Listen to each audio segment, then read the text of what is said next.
దేవుని నామానికి మహిమ కలిగినట్లుగా మీ అందరికీ కూడా వందనములు తెలియజేస్తున్నాను.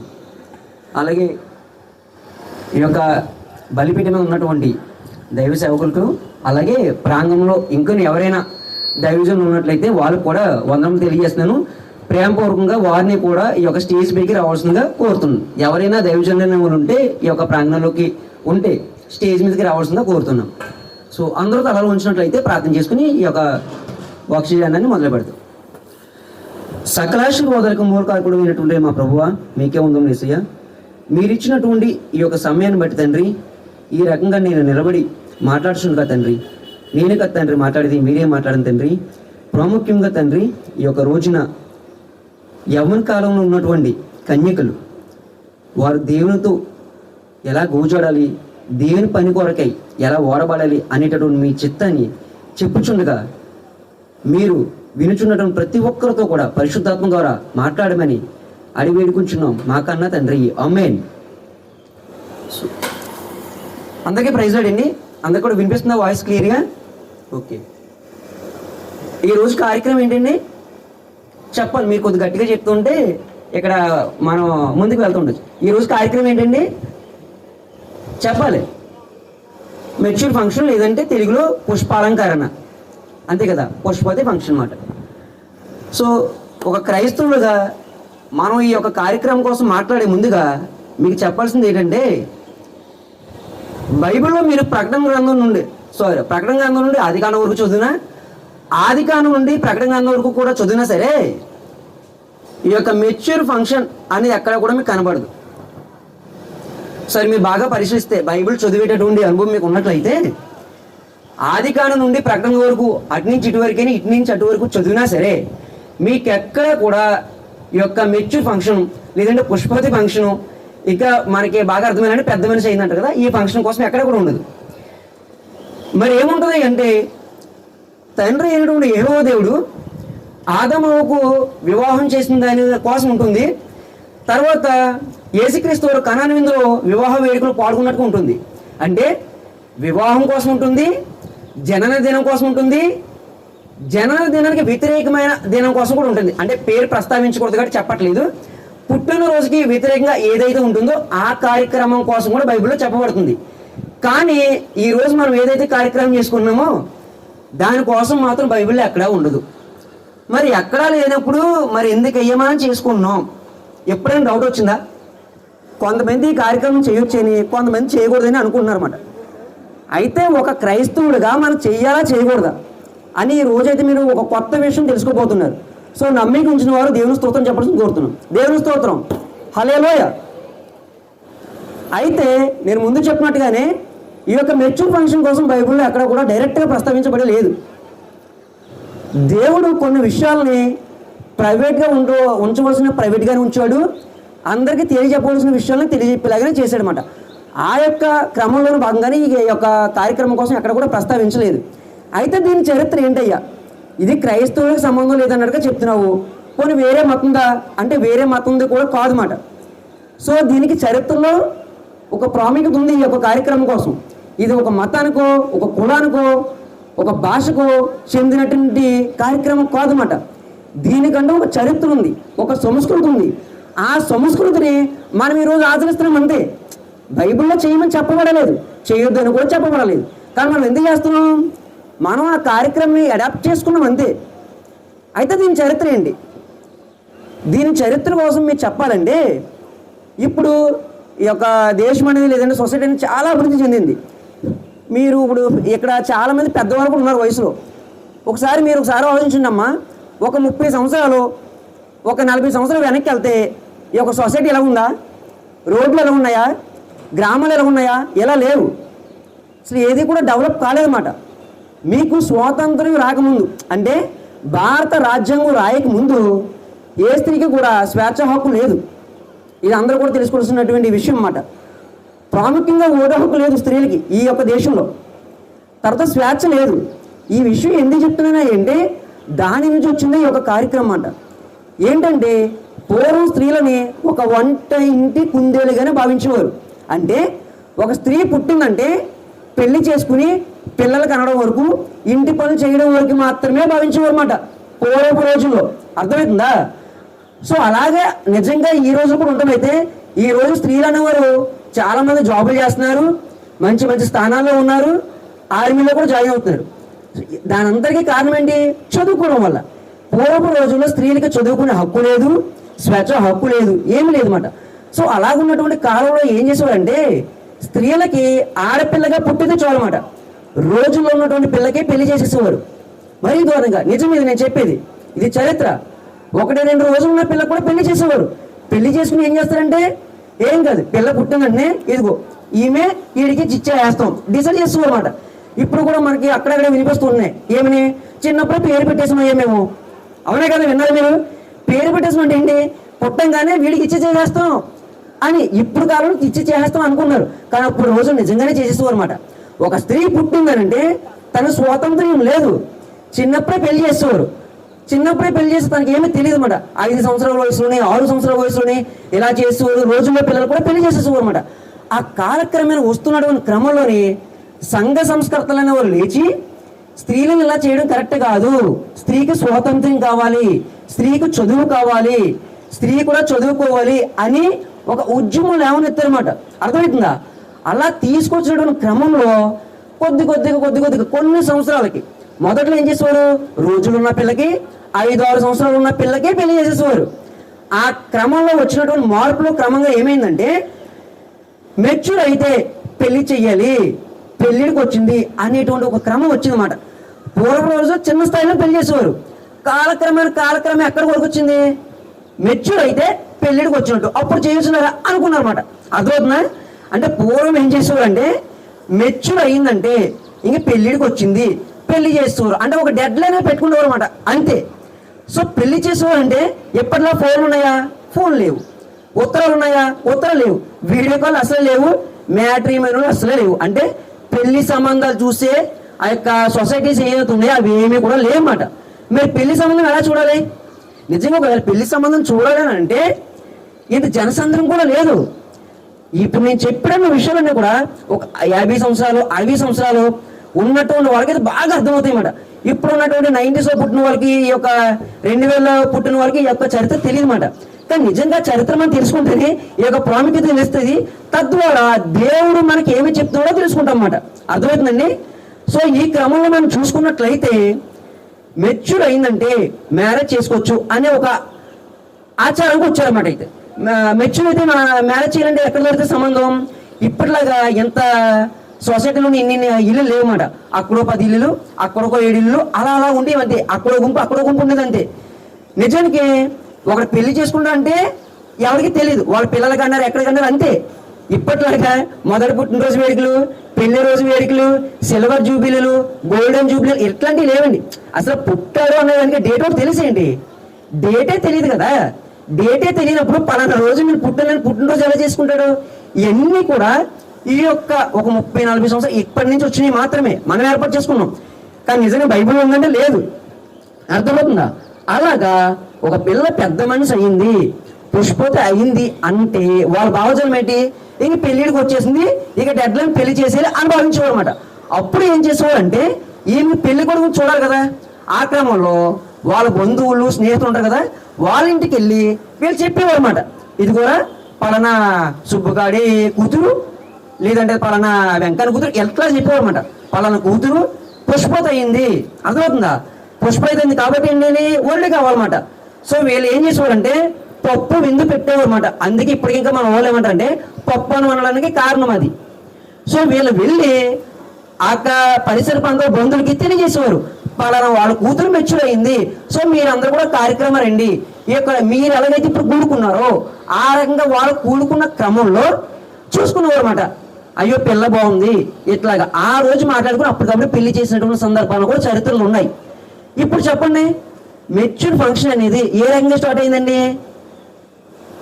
పిల్ల అసలు ఈ యొక్క జనరేషన్లో చదువు అనేది లేనప్పుడు, అసలు నాలెడ్జ్ లేనప్పుడు, నాగరికత అంతగా డెవలప్ కాలేనప్పుడు మెచ్యూర్ అయిందని పెళ్లి చేసేద్దాం అన్న కోవలో స్టార్ట్ అయింది ఈ ఫంక్షన్. అర్థమవుతుందండి? మరి ఈ రోజు మనం దానికోసమే పెట్టామా? ఈ రోజు నీ పిల్లకి పెళ్లి చేసేద్దామని పెట్టామా? కాదు. కాలం మారుతుంది, అభివృద్ధి చెందుతుంది, మనుషులు కూడా పరిపక్వత చెందుతున్నారు, ఆలోచించగలుగుతున్నారు. కాబట్టి ఆ కార్యక్రమాన్ని ఆ రకంగా ఒకరు అడాప్ట్ చేసుకుంటూ వచ్చారన్నమాట. ఇది ఒక మతానికి సంబంధించింది కాదు, ఒక కులానికి సంబంధించింది కాదు, ఒక భాషకి కూడా సంబంధించినది కాదన్నమాట. సో మనం ఒక క్రైస్తవులుగా ఉన్నాం కాబట్టి మనం దీన్ని అడాప్ట్ చేసుకున్నాం. అలాగే వేరే మతాల వాళ్ళు కూడా అడాప్ట్ చేసుకుని చేస్తున్నారు అనమాట.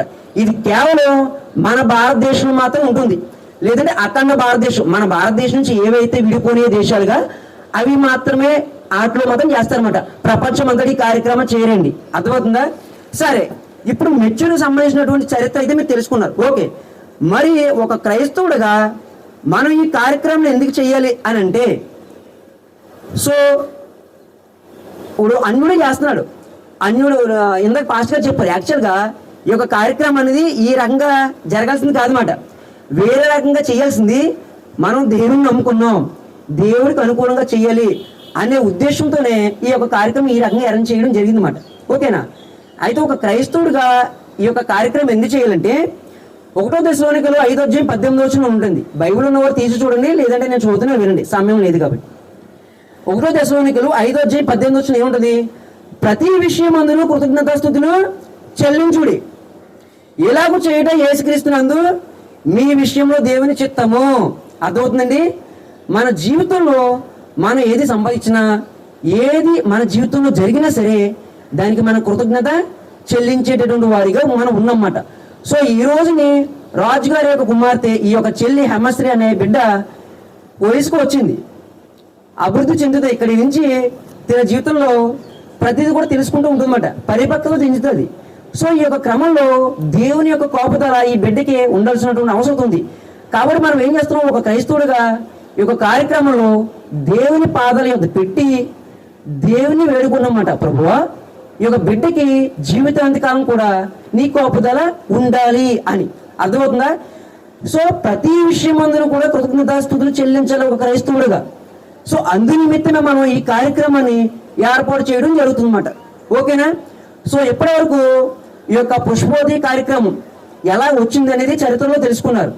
ఒక క్రైస్తవుడిగా ఈ యొక్క కార్యక్రమాన్ని ఎందుకు చేయాలి అనే విషయం కూడా మీరు తెలుసుకున్నారు. ఓకే, అయితే ఈ రోజు మీరు అందరూ కూడా కూడి వచ్చారు, బిడ్డ కూడా మన మధ్యనే ఉంది, తల్లిదండ్రులు అందరూ ఉన్నారు, బంధువర్గం ఊరు వాళ్ళందరూ కూడా ఉన్నారు అన్నమాట దైవ సేవకుల సమక్షంలో. అయితే ఈ బిడ్డకి మనం ఏం చెప్పాలి ఏమండి? సో ఈరోజు ఇప్పుడు అదే చెప్పబోతున్నా.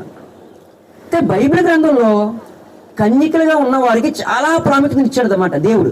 అయితే ఈ యొక్క కార్యక్రమాన్ని చెయ్యమని కానీ చేయొద్దని కానీ ఎక్కడా ప్రస్తావించలేదు. కానీ కన్యకలుగా ఉన్నవారు దేవుని కోసం ఎలా వాడబడ్డారు, దేవుని కోసం ఎలా నిలబడ్డారు, దేవుని కోసం ఎలా సువార్త ప్రకటించారు అనేది దేవుడు బైబిల్లో తెలియజేశాడు అనమాట.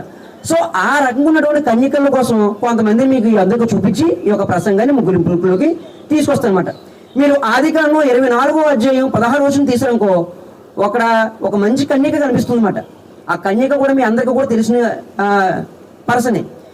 ఆదికాండం 24:16 చెల్లి, ఈ యొక్క విషయాలు మీరు ప్రాముఖ్యంగా వినండి చెల్లి. వీరు ఆదికాండం 24:16 చూస్తే, ఆ చిన్నది మిక్కిలి చక్కనిది, ఆమె కన్యక, ఏ పురుషుడును ఆమెను కూడలేదు, ఆమె ఆ బావిలోనికి దిగిపోయి కడవను నీళ్ళతో నింపుకొని ఎక్కిరాగా. ఇక సందర్భంలో చూస్తున్న కన్యక ఎవరండి? ఎవరు? రెబ్కా. ఏమండి? అబ్రహాము తన కుమారుని యొక్క ఇస్సాకుకి భారీగా ఒక కన్యకని తీసుకురావాలని చెప్పినప్పుడు తన దాసుడైనటువంటి ఎలియాజర్ని పంపించినప్పుడు దేవుని నడిపింపబడి ఎవరో కన్యకని ఎదురుస్తున్న క్రమంలో రెబ్కా వస్తుందండి. సో అక్కడ రెబ్కా కోసం ఎంత చక్కనైన విషయాలు మోషే గారు రాశారండి. ఆ చిన్నది మిక్కిలి చక్కనిది, ఆమె కన్యక.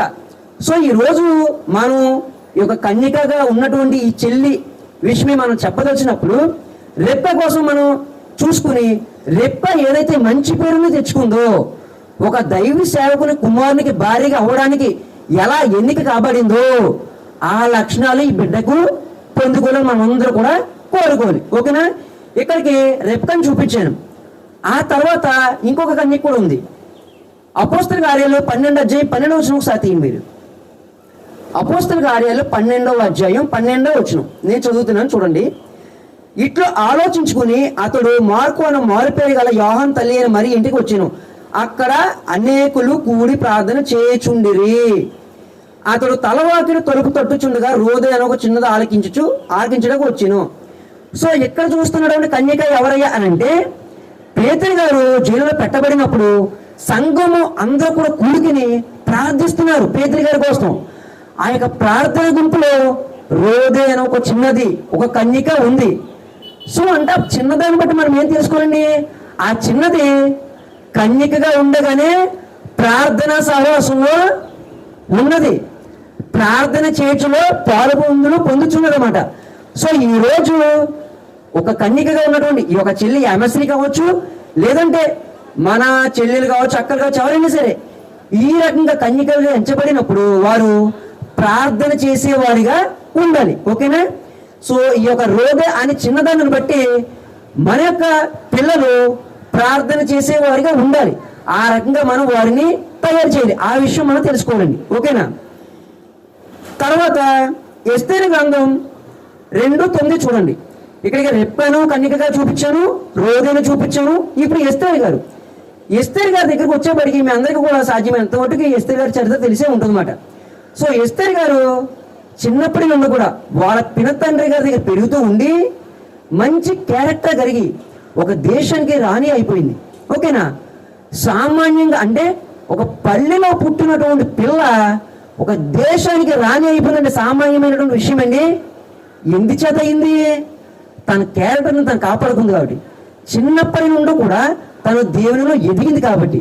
సో ఇక్కడ మనం ఈ యొక్క వచనాన్ని పరిశీలించినట్లయితే ఎస్తేరు గ్రంథం 2:9 అన్నమాట. ఆ చిన్నది అతని దృష్టికి ఇంపైనది గనుక ఆమె అతని వలన దయ పొందేను. ఏమండి? ఆ చిన్నది రాజుగడ్డికి ఎలా కనిపించింది? ఇంపైనదిగా కనిపించింది.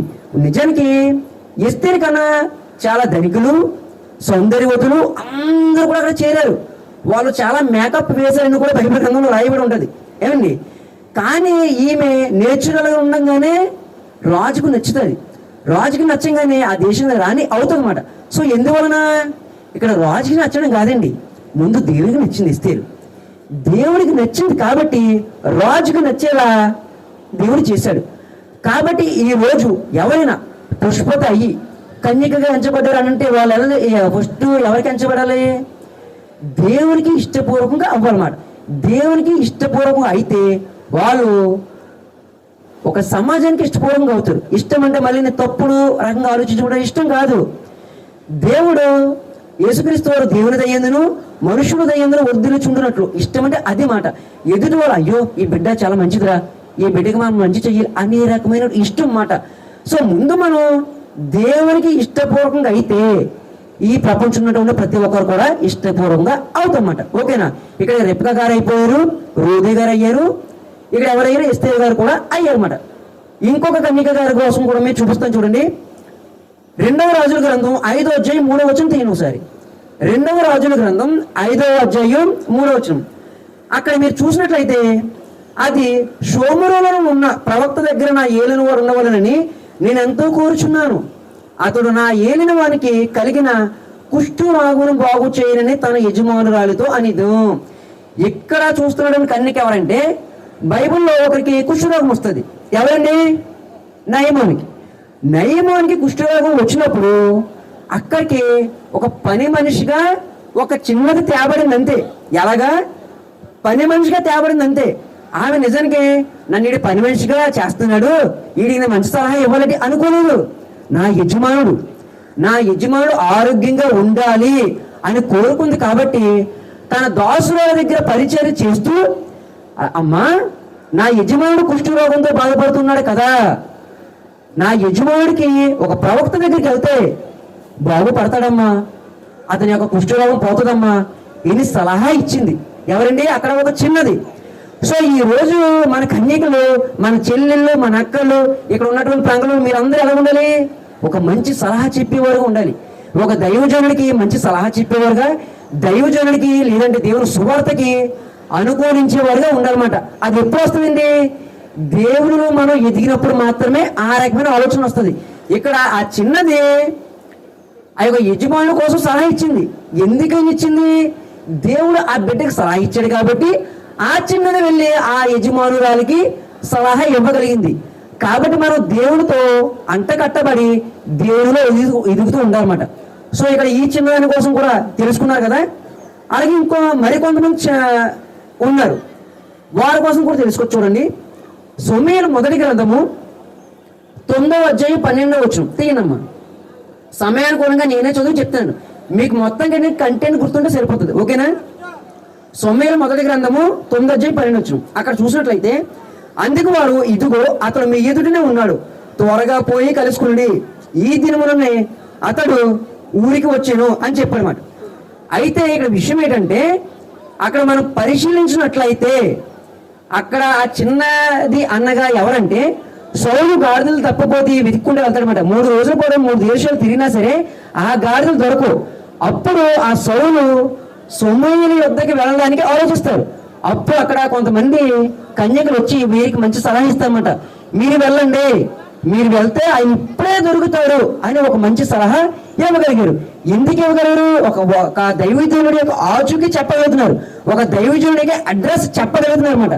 సో ఈ రకంగా బైబిల్లో చెప్పబడినటువంటి ఈ కన్యకులు ఎలాగైతే దేవునిలో ఎదుగుతూ దేవునిలో కట్టబడుతూ, ఒకటి ప్రార్థనా పూర్వకంగాను, ఇంకొకటి మంచి సలహా ఇచ్చేవారుగాను, తర్వాత దేవునికి ఇష్టపూర్వకంగాను, దేవుడు ఎన్నుకునే వారిగాను ఎలాగైతే ఎంచబడ్డారో ఆ రకంగా ఈ రోజు మన యొక్క పిల్లలు ఎంచబడాలని, ఆ రకంగా దేవునిలో ఎదగాలి అని కోరుకుంటూ ఒక క్రైస్తవుడిగా మనం ఈ పుష్పోతి కార్యక్రమం చేయాలన్నమాట. అంతేగాని అందరూ చేస్తున్నారు కదా నేను చెయ్యాలి, నేను చెయ్యకపోతే మా ఇంటి పక్క వాళ్ళు ఏదో అంటారేమో, లేదంటేనేమో ఈ డబ్బులు దాచుకుంటారని అంటారేమో, ఆ కార్యక్రమం కోసం కాదు. ఇది ఒక మతానికి సంబంధించింది కాదు, ఒక కల్చర్ అంతే. ఈ యొక్క కల్చర్ని మనం అడాప్ట్ చేసుకున్నాం కాబట్టి మన యొక్క పిల్లలు దేవునిలో ఎదిగే వారిగా మనం తయారు చేసుకోవడానికి కోసం, దేవునిలో పెంచడం కోసం మనం ఒక కార్యక్రమం చేయాలి. ఓకేనా? చివరిసారిగా ఒక మాట చెప్పి ముగిస్తాను. ఏంటంటే, ఈ రోజు మనం కూడుకున్నటువంటి ప్రతి ఒక్కరు కూడా ఈ యొక్క కార్యక్రమంలో పాల్గొని మనం ఏం చేయాలంటే, ఇప్పుడు చెప్పబడినటువంటి ఈ విషయాలన్నీ కూడా ఈ యొక్క చెల్లి విషయంలో నెరవేరాలని ప్రార్థన చేయాలి. ఓకేనా? వీళ్ళ తల్లిదండ్రులు ఈమెకి భోజనం పెడతారు, మంచి వసతి ఇస్తారు, విద్య వైద్యం అన్ని కూడా ఇస్తారన్నమాట. ఓకే, మరి మనం ఏం చేయాలంటే ఈ యొక్క సమాజంలో ఈ బిడ్డకి రక్షణ కల్పించాలి. ప్రస్తుతం ఉన్నటువంటి సమాజంలో రక్షణ ఉందా? లేదు. సో వీరి తల్లిదండ్రులు తన యొక్క యోగక్షేమాలు చూసుకుంటే మన ఇక్కడ ఉన్నటువంటి అన్నలు చెల్లెలు అందరూ కూడా ఈ బిడ్డకి రక్షణ కల్పించాలన్నమాట. అంటే నా చెల్లి, నా యొక్క, నా కూతురు అనే రకంగా మనం భావించి వాళ్ళ తండ్రి తల్లి ఎలాగైతే దీనికి రక్షణ కల్పిస్తారో ఆ రకంగా మనం కూడా ఈ బిడ్డకి రక్షణ కల్పించే వారు ఉన్నాం. ఆ రకంగానే ఈ యొక్క విషయం మీరు అందరూ కూడా తెలుసుకుని వెళ్ళవలసిందో కోరుతూ ఈ యొక్క చిన్న మాటలను ముగిస్తున్నాం అన్నమాట.